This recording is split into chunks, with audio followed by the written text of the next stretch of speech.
বেশি বেশি দরুদ পড়বেন, বলবেন সাল্লাল্লাহু আলাইহি ওয়াসাল্লাম, অথবা দরুদ ইব্রাহিম যেটা আমরা পড়লাম, অথবা আল্লাহুম্মা সাল্লি আলা মুহাম্মাদ ওয়া সাল্লিম, অথবা আল্লাহুম্মা সাল্লি ওয়া সাল্লিম আলা নবিয়িনা মুহাম্মদ। বিশুদ্ধ দরুদগুলো পড়বেন, আল্লাহ পাক তৌফিক দান করুন।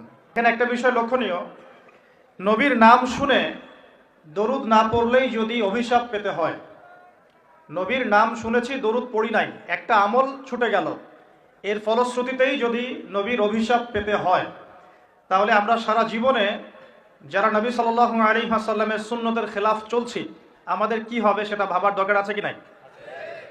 কথা কি বুঝতে পারছেন?